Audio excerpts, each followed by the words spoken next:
이번 영상에서는 크립토 투자에 성공하는 프로젝트를 고르는 7가지 조건에 대해서 알아보도록 하겠습니다.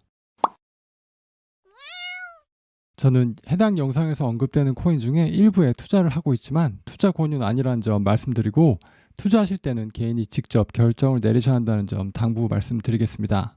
크립토 투자를 고려할 때 이미 존재하는 수많은 프로젝트와 끊임없이 등장하는 새로운 프로젝트들 때문에 어떤 코인에 투자해야 할지 결정하기 어려울 때가 많습니다.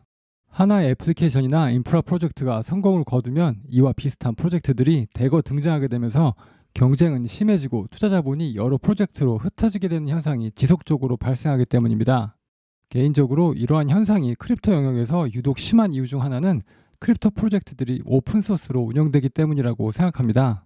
최근 크립토 시장에서 주목을 받고 있는 하이퍼 리퀴드의 경우 다른 덱스에 비해서 더 나은 트레이딩 환경을 제공하지만 오픈소스가 아닌 클로즈 소스로 운영되기 때문에 어떻게 하이퍼 리퀴드 팀이 더 나은 사용자 환경을 제공할 수 있는지 알 수 없고, 이 때문에 이에 상응하는 덱스가 아직까지 없다고 할 수 있습니다. 물론 언제까지 그 비밀을 지켜질지는 모르지만 한동안은 하이퍼 리퀴드가 이러한 장점을 사용해서 시장 점유율을 높일 수 있을 것으로 보입니다. 하지만 대부분의 크립토 프로젝트들이 오픈소스로 운영이 되기 때문에 오픈소스 비즈니스의 근본적인 약점들을 뛰어넘어야 합니다. 오픈소스 비즈니스의 어려움은 크게 2가지로 볼 수 있습니다. 첫째, 오픈소스 특성상 운영에서 발생하는 가치와 매출을 프로젝트 팀이 가져가는 것이 어렵다는 점입니다. 둘째, 성공적인 비즈니스 모델이 나타나면 오픈소스 특성상 유사한 프로젝트들이 쉽게 생겨날 수 있다는 점입니다. 이렇게 오픈소스 비즈니스가 어려운 점이 있지만 성공적인 사례들도 존재합니다. 대표적으로 구글의 안드로이드의 성공을 들 수 있습니다. 안드로이드는 원래 디지털 카메라의 오퍼레이팅 시스템을 개발하기 위해서 만들어졌습니다. 하지만 구글이 2005년에 안드로이드 시스템을 개발하고 있던 안드로이드 INC를 인수하고 당시 빠르게 성장하고 있던 스마트폰 시장에 대입을 하기 시작했습니다. 안드로이드의 성공 요인은 크게 3가지 정도로 볼 수 있습니다. 첫째로 구글은 안드로이드를 오픈소스로 공개함으로써 기기 제조업체들이 안드로이드를 오퍼레이팅 시스템으로 채택하는 것을 적극 장려했습니다. 이는 다양한 제조업체로부터 안드로이드 기기가 빠르게 확산되는 결과를 낳았고, 안드로이드가 빠르게 시장 점유율을 장악할 수 있도록 했습니다. PC의 오퍼레이팅 시장은 마이크로소프트가 높은 시장 점유율을 가지고 있지만 스마트폰 시장에서는 안드로이드가 시장 점유율이 높은 점은 안드로이드의 오픈소스 전략이 적중한 것이라고 할 수 있겠습니다. 둘째로 안드로이드가 스마트폰과 타블렛에 광범위하게 쓰이면서 구글 검색, 지메일, 지도, 유튜브와 같은 구글 서비스의 거대한 사용자 기반을 만들게 되었습니다.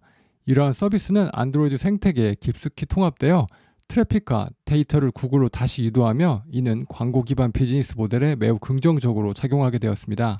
셋째로 오픈소스 프레임워크 내에서도 안드로이드 플랫폼의 개발과 방향을 통제함으로써 구글은 자사의 전략적 이익에 부합하고 핵심 사업에 지속적인 가치를 제공할 수 있도록 보장하고 있습니다.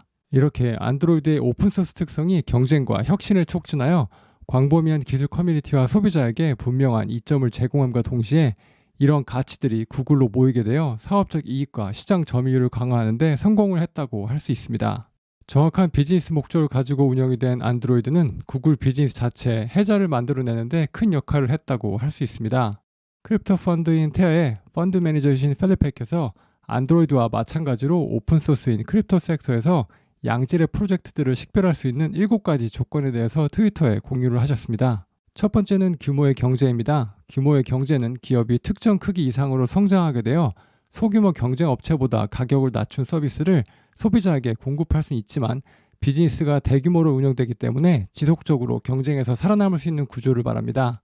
월마트가 막대한 구매력을 활용하여 공급업체로부터 더 낮은 가격을 제공하는 것이나 아마존의 정교한 물류 네트워크에 대한 막대한 투자는 새로운 경쟁자들이 시장에 진입하는 것을 막는 해자 역할을 한다고 할 수 있습니다. 암호화폐 영역에서 규모의 경제를 획득한 대표적인 예로 카미노와 코인베이스를 들 수 있습니다. 탈중앙화 금융 프로토콜인 카미노는 솔, JLP, USDC와 같은 자산의 깊은 유동성 풀을 확보하고 있고, 이러한 높은 유동성은 소규모 경쟁 업체보다 낮은 자본 비용으로 더 높은 비즈니스 마진을 남길 수 있게 됩니다.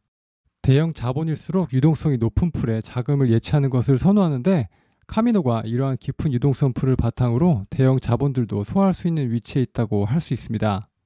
이를 통해 코인베이스는 미국 시장에서 높은 시장 점유율을 가지고 있고, 미국 비트코인 ETF의 비트코인 신탁 사업을 거의 독점을 하고 있는 상태라고 할 수 있습니다. 두 번째 조건으로는 네트워크 효과를 들 수 있습니다. 네트워크 효과는 더 많은 사용자가 네트워크에 참여할수록 제품 또는 서비스의 가치가 증가하는 현상을 의미합니다. 트위터와 틱톡과 같은 플랫폼은 방대한 사용자들을 기반으로 성장하며 수백만 명의 사용자가 생성하는 풍부한 콘텐츠는 더 많은 사용자를 끌어들일 수 있습니다. 서클의 USDC와 같은 스테이블 코인과 지토의 지토솔과 같은 유동성 스테이킹 토큰은 네트워크 효과를 가지고 있다고 할 수 있습니다. 많은 사용자들이 사용하는 스테이블 코인과 LST는 유동성이 더 높고 더 넓은 범위의 애플리케이션에 통합되어 사용자에게 더 높은 유용성을 제공할 수 있습니다. 높은 네트워크 효과는 유동성을 더욱 높이고 더 많은 애플리케이션이 USDC와 지토솔을 사용하는 것을 장려하여 긍정적인 피드백 루프를 만들고 있습니다. 바이낸스와 하이퍼리퀴드와 같은 암호화폐 거래소도 유동성에 의해 주도되는 네트워크 효과를 보여줍니다. 거래자 수가 많을수록 더 많은 마켓 메이커가 유입되고 마켓 메이커가 많아지면 거래자에게 더 낮은 스프레드와 더 낮은 가격을 제공할 수 있습니다. 이렇게 네트워크 효과는 암호화폐 거래소에서 더 나은 거래 환경을 제공할 수 있는 역할을 할 수 있습니다. 세 번째는 전략적 차별화를 위한 역포지션 전략입니다. 역포지션이란 경쟁 업체가 핵심 사업을 손상시키지 않고는 쉽게 모방할 수 없는 전략을 회사가 선택하는 것을 의미합니다. 넷플릭스가 스트리밍으로 전환한 것은 DVD와 비디오 테이프를 대여하는 비즈니스 형태의 블록버스터가 물리적 대여 사업을 접지 않고는 모방할 수 없었던 대표적인 사례라고 할 수 있습니다. 핵심은 특정 전략적 선택이 기존 산업 구조 내에서 경쟁 업체가 따라하기 어려운 경쟁 우위를 창출한다는 것입니다. 역포지셔닝은 강력한 초기 이점이 될 수 있지만 종종 규모의 경제나 네트워크의 효과 같은 더 지속 가능한 해자를 구축하기 위한 일시적인 기회로 활용되기도 한다고 합니다. 이더리움이 이스를 화폐로 사용하는 전략과 달리 솔라나는 솔 토큰을 디지털 화폐로 포지션하지 않는 확장 로드맵을 설계함으로써 이더리움에 대한 역포지션 전략을 사용했다고 할 수 있습니다. 비트코인의 화폐 개념을 상당 부분 활용한 이더리움은 이스를 디지털 화폐로 자리매김하려는 시도를 이어가고 있습니다. 반면 솔라나는 의도적으로 이러한 방향과 다른 확장 로드맵을 선택했는데 이는 이더리움이 쉽게 따라하기 어려운 전략적 선택이라고 할 수 있습니다. 비트코인 또한 제한된 기능만을 가지는 디자인으로 결정함으로써 다른 여타의 스마트 컨트랙트 레이어들이 따라할 수 없는 역포지션 전략을 취했다고 할 수 있습니다.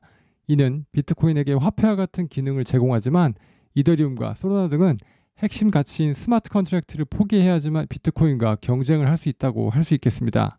네 번째는 전환 비용입니다. 전환 비용은 고객이 한 제품 또는 서비스에서 경쟁 업체의 제품 또는 서비스로 이동을 할 때 발생하는 비용 또는 불편함을 의미합니다. 전환 비용이 높은 기업은 더 큰 가격 결정력과 경쟁 압력에 대한 저항력을 가지고 있을 수 있습니다.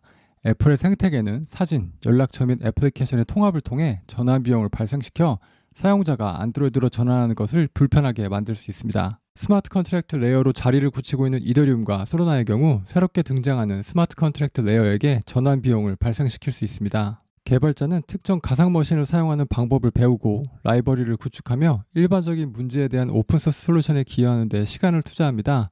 새로 등장하는 가상 머신은 이러한 개발자 생태계와 지식 기반을 처음부터 구축해야 하는 과제에 직면한다고 할 수 있습니다. 다섯 번째는 브랜딩입니다. 브랜딩은 회사가 자사 제품 또는 서비스가 우수하거나 프리미엄 가격을 지불할 가치가 있다는 인식을 고객의 마음속에 심어줄 수 있는 능력을 의미합니다. 유명 브랜드 회사는 품질과 사회적 지위를 나타내는 능력 때문에 프리미엄 가격을 소비자에게 지불하도록 요구할 수 있습니다. 브랜딩은 안정과 신뢰성을 나타낼 수 있으며 이는 고객이 JP모건 및 뱅가드와 같은 유명 기관의 자산 관리 서비스에 더 높은 수수료를 지불하려는 의지에서 볼 수 있습니다. 대출 프로토콜인 아베는 해킹을 당한 적이 없고 안전과 관련된 강력한 브랜드를 구축했다고 할 수 있습니다. 이러한 이미지는 자본의 보안을 우선시하는 사용자를 유치할 수 있습니다. 코인베이스는 책임감 있고 규정을 준수하는 중앙 집중식 거래소로서의 브랜드를 구축하는데 성공을 했다고 할 수 있습니다. 이러한 이미지는 코인베이스가 여러 비트코인 ETF 스탁자로 선정되는데 도움을 주었다고 할 수 있습니다. 여섯 번째는 독점 자원입니다. 독점 자원이란 경쟁 업체가 쉽게 이용할 수 없는 독점적인 자산 또는 이점을 의미합니다. 사우디 아람코의 저렴한 석유 접근과 같이 다른 사람들은 쉽게 획득하지 못하는 물리적 자원을 확보한 경우라고 할 수 있습니다. 메이커다오에는 스테이블 코인인 다이의 스테이킹을 통해 수익을 얻지 못하는 10억 달러 이상의 잃어버린 다이가 존재하기 때문에 독점 자원 경쟁 우위를 가지고 있습니다. 이러한 다이의 잔액은 수년 동안 움직이지 않았으며 이 코인의 소유자들은 지속적으로 잔액에 대한 수익을 포기하는 것으로 확인됩니다. 만약 이렇게 이자를 받지 않고 있는 다이 코인의 소유자들이 계속 코인을 방치한다면 스테이킹을 했을 때 이자를 지불해야 하는 메이커다오 입장에서는 이자를 아낀과 동시에 신규 발행되는 다이코인의 이자를 지불하기 위한 자본이 더 적게 들어갈 수 있기 때문에 다른 랜딩 프로토콜에 비해서 우위에 설 수 있는 자원을 확보했다고 할 수 있습니다. 테슬라가 자동차 시장에 늦게 진출했지만 기존 자동차 회사들보다 높은 EV 시장 점유율을 가져가는 데 성공을 한 이유에는 프로세스 파워 때문이라고 할 수 있습니다. 암호화폐 마켓 메이커의 윈터뮤트는 암호화폐 세계에서 프로세스 파워의 좋은 예라고 할 수 있습니다. 많은 자본을 투자한다고 해서 윈터뮤트의 운영 방식과 특정 지식 기반을 쉽게 복제하기 어렵다고 할 수 있습니다. 앞서 다룬 7가지 조건들은 수많은 크립토 프로젝트 중에서 옥석을 가리는 데 기준점을 제시해 줄 수 있을 것으로 보입니다.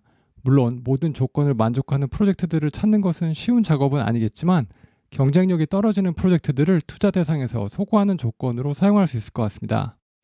이번 영상에서는 양질의 코인 프로젝트를 찾을 수 있는 7가지 요건에 대해서 알아보았습니다. 다음번에도 좋은 내용으로 찾아뵙도록 하겠습니다.